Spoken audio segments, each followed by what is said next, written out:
Hey guys, it is yet again update day in Roria Conquest, and today we are now able to catch Solgaleo Lunala and their pre-evolved forms in the game, and in this video I'm gonna show you exactly how to obtain them. Now before we attempt to catch these new legendaries, there are some important things that you do need to keep in mind in order to do so. First, you need to have the champion badge, meaning you need to have defeated the Royal League.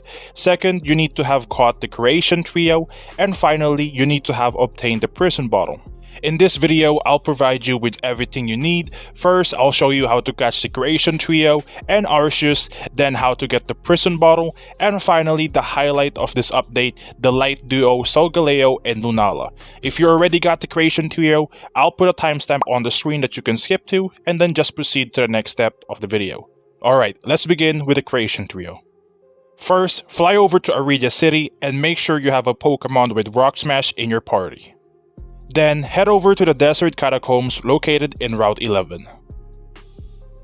Head inside, and now we need to hunt for 3 specific unknowns, which is the unknown letter G, O, and D. Use this image on the screen as a reference to finding them. Now, once you have these unknown letters, make sure to put them in your party and fly over to Midas Town. Once you're here in Midas Town, head over to the newly opened area that is formerly closed at the start of the game. Inside, you'll see a bunch of letters on the wall, and what you need to do is have it spell the word Imperial on the wall. Just click the button below and match the letters until you form the word.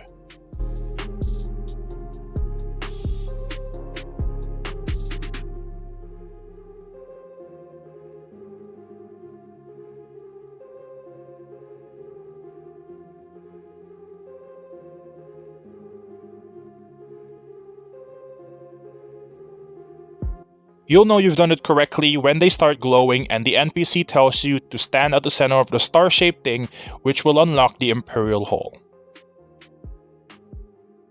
Now just head inside the Imperial Hall and head towards the center of the room where there is the pedestals.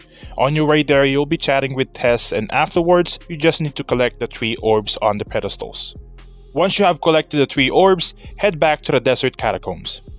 In the deepest section of the Desert Catacombs, Tess will be waiting for you, and all you need to do is talk to her. Afterwards, just place the orbs on the 2 pedestals in front of her, which will summon Dialga and Palkia. Once you catch Dialga and Palkia, Giratina will then appear in front of you, and you'll gain access to the Distortion World.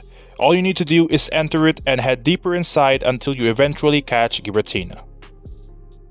Once you have caught Giratina, head back to the Imperial Hall where you have first obtained the orbs, and this time all you need to do is to place them in the most center 3 pedestals and it will summon Arceus.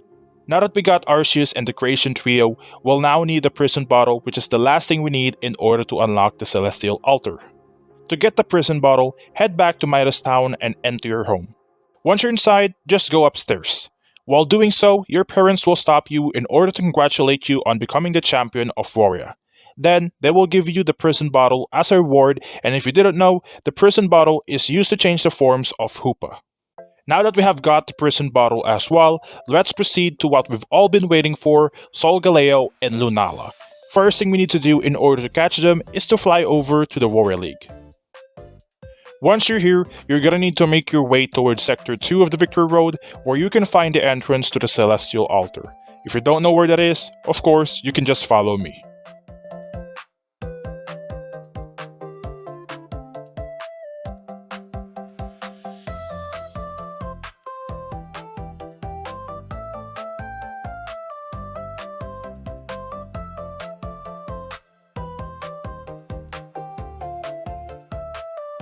Here at Sector 2 by the Camper NPC, you will find this big entrance that you can't miss. Head inside the entrance and you are now at the Celestial Altar. All you need to do from here is to keep going up the stairs until you meet with Tess. Here you need to pick between the Sun Flute and the Moon Flute, and depending on what you pick, you will encounter either Solgaleo or Lunala. Pick Sun Flute for Solgaleo and Moon Flute for Lunala. I personally picked the Sun Flute because I think that Solgaleo is the true legendary of Alola, but honestly, Lunala is the better legendary. Also, despite meeting Necrozma in the cutscene, we actually can't catch it yet. We'll have to wait for a future update where we can, and hopefully they'll also add the fused Necrozma forms in that update as well. Finally, after catching Solgaleo or Lunala, the other legendary that you didn't pick, which in my case is Lunala, can be obtainable by evolving Cosmog, which you can find roaming in the wild. Currently, I am unsure if they changed the evolutionary methods in the game for Cosmog, since no one has currently found one yet to confirm, but you can evolve Cosmog to Cosmoem in the original game at level 43, then at level 53 depending on the time of the day. In the daytime it will evolve into a Solgaleo, and Lunala at nighttime. If you're lucky enough to encounter a Cosmog in the wild, you can try the method I just mentioned, and you can confirm in the comments below whether or not this is the evolution method for Cosmog. And that is all for the Solgaleo and Lunala update, but before we end this video, let's redeem all the available codes this week since I forgot to claim mine until now, and all the codes in this video besides the last one which was released today along with the update will expire in 18 hours, so make sure to claim them stat. Alright, let's begin.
That is all for the codes. If you found this video helpful, do like the video and subscribe to the channel if you haven't already.